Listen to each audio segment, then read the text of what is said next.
ಬೆಣ್ಣಿನಗರಿ ದಾವಣಗೆರೆಯಲ್ಲಿ ಕಮಲ ಕಲಿಗಳ ಕಿತ್ತಾಟ ಶಮನವಾಗುವ ಲಕ್ಷಣಗಳು ಕಾಣುತ್ತಿಲ್ಲ. ಜಿಲ್ಲೆಯಲ್ಲಿ ಬಿಜೆಪಿ ಮನೆಯೊಂದು ಮೂರು ಬಾಗಿಲಾಗಿದ್ದು, ಇದರಿಂದ ಎಚ್ಚೆತ್ತ ಹೈಕಮಾಂಡ್ ಸಂಧಾನ ಸರ್ಕಸ್ ನಡೆಸಿದ್ದು ಸಂಧಾನ ವಿಫಲವಾಗಿದೆ ಎನ್ನಲಾಗುತ್ತಿದೆ. ದಾವಣಗೆರೆ ಬಣ ಬಡಿದಾಟಕ್ಕೆ ಬ್ರೇಕ್ ಹಾಕಲು ರಾಜ್ಯ ನಾಯಕರ ಎಂಟ್ರಿ.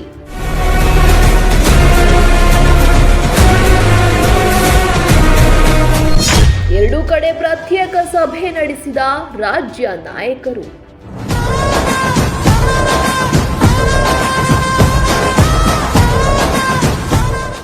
ರಾಜ್ಯ ನಾಯಕರ ಸಂಧಾನ ಸಭೆ ವಿಫಲ.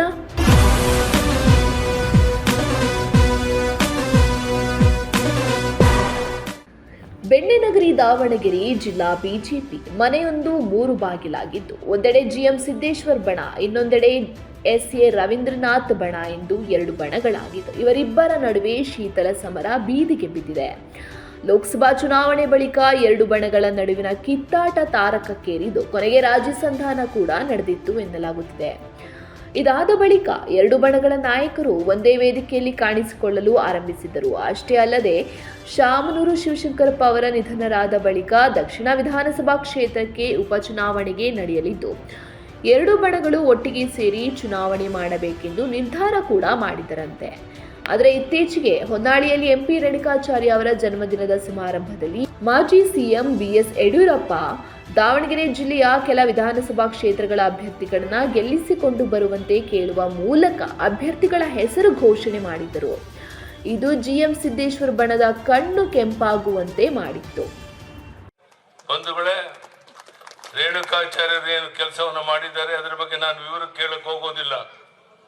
ಆದರೆ ಇಷ್ಟು ಕಷ್ಟಪಟ್ಟು ಕೆಲಸ ಮಾಡಿದ ಮೇಲೂ ಸಹ ಅವ್ರಿಗೆ ಹಿನ್ನಡೆ ಆಗಿರುವಂಥದ್ದು, ಸೋಲಾಗಿರುವಂಥದ್ದು, ಅದೇ ರೀತಿ ಉಳಿದಂಥ ಮಾಡಾಳು ವಿರೂಪಾಕ್ಷಪ್ಪ, ರಾಮಚಂದ್ರ ಸಂಪಂಗಿ, ಬಸವರಾಜ ಹಿನ್ನಡೆ ಆಗಿರುವಂಥದ್ದು ನಮ್ಮೆಲ್ಲರಿಗೂ ತುಂಬ ನೋವು ತರುವಂಥ ಸಂಗತಿ.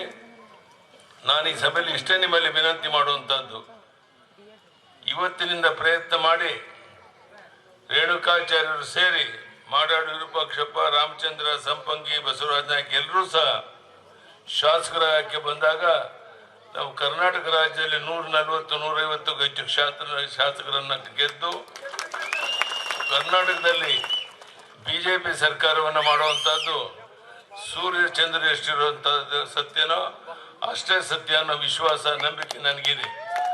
ಎಲ್ಲೆಲ್ಲಿ ಕೊರತೆ ಆಗಿದೆ, ಎಲ್ಲಿ ನಮ್ಗೆ ಹಿನ್ನಡೆ ಆಗಿದೆ, ಯಾಕಾಗಿ ಹಿನ್ನಡೆ ಆಯಿತು, ಅಲ್ಲಿ ನಮ್ಮಿಂದ ಏನು ಲೋಪದೋಷಗಳಾಯಿತು, ಇದೆಲ್ಲವನ್ನ ಸರಿಪಡಿಸ್ಕೊಂಡು ಯಾರ್ಯಾರು ನಮ್ಮಿಂದ ದೂರ ಇದ್ದಾರೆ ಬೇರೆ ಬೇರೆ ಕಾರಣಕ್ಕೋಸ್ಕರ ಅವರೆಲ್ಲರನ್ನು ಒಟ್ಟಿಗೆ ತಗೊಂಡ್ಬರುವಂಥದ್ದು, ವಿಶೇಷವಾಗಿ ಪರಿಶಿಷ್ಟ ಜಾತಿ, ಪರಿಶಿಷ್ಟ ವರ್ಗ, ಹಿಂದುಳಿದ ವರ್ಗ ಇವರ ಬಗ್ಗೆ ಹೆಚ್ಚು ಗಮನವನ್ನು ಕೊಡೋದ್ರ ಮೂಲಕ ಈ ನಮ್ಮ ರೇಣುಕಾಚಾರ್ಯರು ಸೇರಿ ಉಳಿದ 4 ಜನ ಸೇರಿ 5 ಜನ ಗೆಲ್ಲುವಂತೆ ನೋಡ್ಕೊಳ್ಬೇಕು ಅನ್ನುವಂಥ ಮಾತನ್ನು ಈ ಸಂದರ್ಭದಲ್ಲಿ ಹೇಳ್ತಾ, ಜಿಲ್ಲಾ ಬಿಜೆಪಿಯಲ್ಲಿ ಎರಡು ಬಣಗಳ ನಡುವಿನ ಕಿತ್ತಾಟ ಮುಗಿಯಿತು ಎನ್ನುವಷ್ಟರಲ್ಲಿ ಯಡಿಯೂರಪ್ಪ ಬೆಂಕಿಗೆ ತುಪ್ಪ ಸುರಿದಿದ್ದಾರೆ.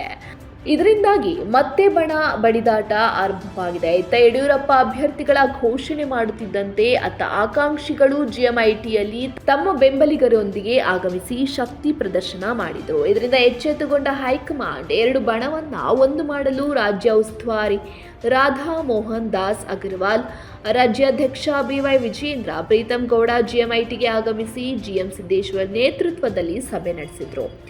ಆದರೆ ಸಂಧಾನ ಯತ್ನ ವಿಫಲವಾಗಿದೆ ಎನ್ನಲಾಗುತ್ತಿದೆ.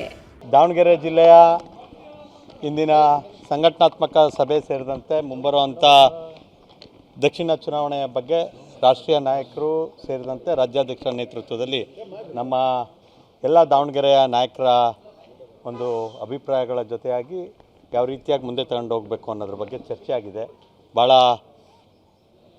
ಸಕಾರಾತ್ಮಕವಾಗಿ ಎಲ್ಲರೂ ಸ್ಪಂದಿಸಿದ್ದಾರೆ. ಎಲ್ಲವೂ ಕೂಡ ಒಳ್ಳೆಯ ರೀತಿಯಲ್ಲಿ ಭಾರತೀಯ ಜನತಾ ಪಾರ್ಟಿಗೆ ಪೂರಕವಾದ ರೀತಿಯಲ್ಲಿ ಇವತ್ತು ಎಲ್ಲ ಚರ್ಚೆಗಳಾಗಿದೆ. ಎಲ್ಲ ಫಲಿತಾಂಶನೂ ಕೂಡ ಹೊರಬಂದಿದೆ.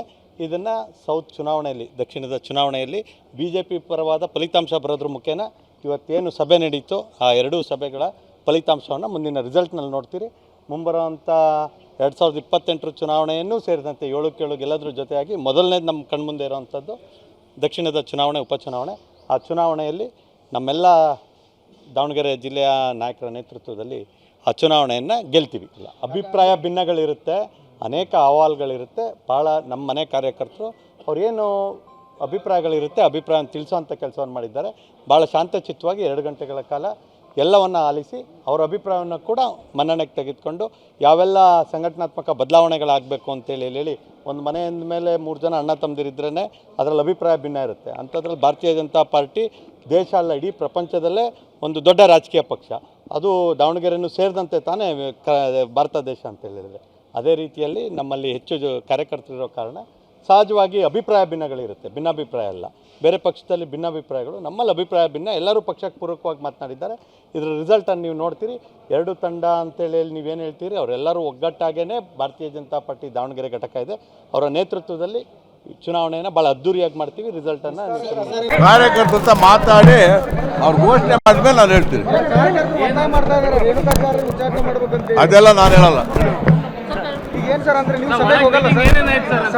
ಇಲ್ಲ, ಸಭೆನೇ ಇಲ್ಲ.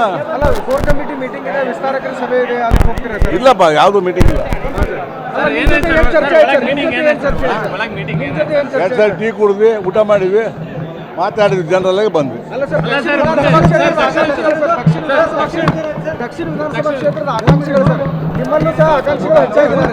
ನೋಡಿ, ದಕ್ಷಿಣ ವಿಧಾನಸಭಾ ಕ್ಷೇತ್ರಕ್ಕೆ ನಾನೇ ಆಗಲಿ ನಮ್ಮ ಫ್ಯಾಮಿಲಿ ಒಳಗೆ ಯಾರೂ ಕೂಡ ನಿಲ್ಲೋದಿಲ್ಲ.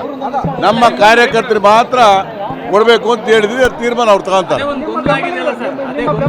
ಹೇಗೊಂದಾಯ್ತು ನಾನೇನು ಹೇಳಿಲ್ಲ ನಿಮಗೆ.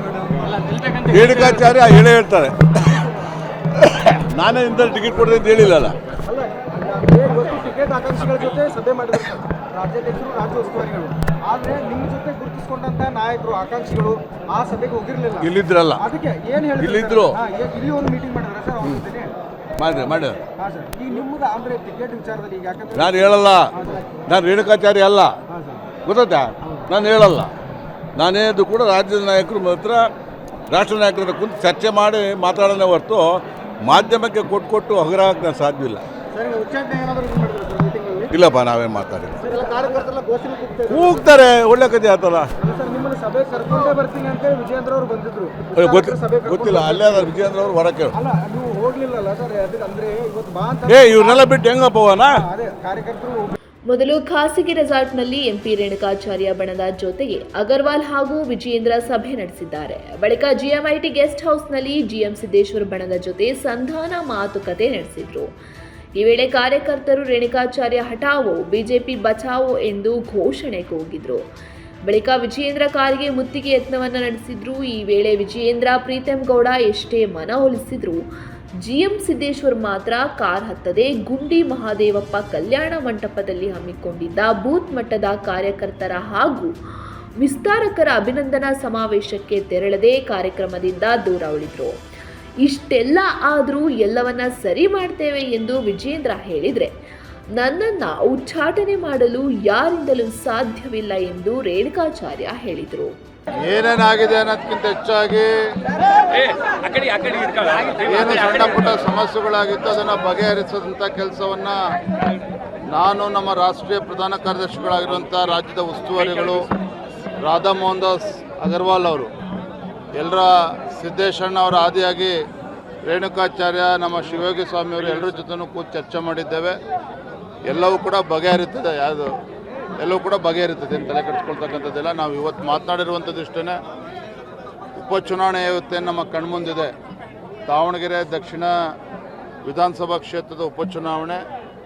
ಯಾರೇ ಅಭ್ಯರ್ಥಿ ಆದರೂ ಸಹ ನಾವೆಲ್ಲರೂ ಕೂಡ ಒಟ್ಟಾಗಿ ಒಂದಾಗಿ ಈ ಚುನಾವಣೆನ ಎದುರಿಸಬೇಕು ಅಂತೇಳಿ ಎಲ್ಲರೂ ಕೂಡ ಒಪ್ಕೊಂಡಿದ್ದಾರೆ. ಇದಕ್ಕೆ ಬರ್ತಾರೆ ಚುನಾವಣೆ. ನಾವೆಲ್ಲರೂ ಕೂಡ ಸಿದ್ದೇಶಣ್ಣ ಆಗಲಿ ನಾವು ಎಲ್ಲರೂ ಕೂಡ ಒಟ್ಟಾಗಿ ಚುನಾವಣೆ ಎದುರಿಸ್ತೇವೆ. ಏನು ವಿಫಲ ಏನಿಲ್ಲ. ನಾವು ಕೂಡ ಅವ್ರ ಮನೆ ಸಿದ್ದೇಶಣ್ಣ ಗೆಸ್ಟ್ ಹೌಸ್ಗೆ ಹೋಗಿ ಅಲ್ಲೇ ಊಟ ಮಾಡ್ಕೊಂಡು ಬಂದಿದ್ದೇವೆ. ಈ ಚುನಾವಣೆ ಎಲ್ಲರೂ ಕೂಡ ಒಟ್ಟಾಗಿ ಎದುರಿಸ್ತೇವೆ.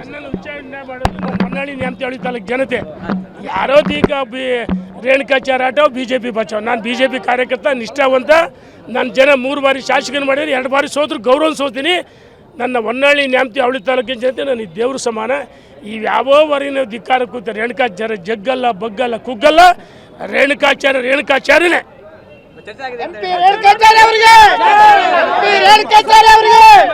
ದಾವಣಗೆರೆ ಜಿಲ್ಲೆಯಲ್ಲಿ ನಾವೆಲ್ಲ ಒಟ್ಟಾಗಿ ಒಂದಾಗಿದ್ದೀವಿ ಮತ್ತೆ.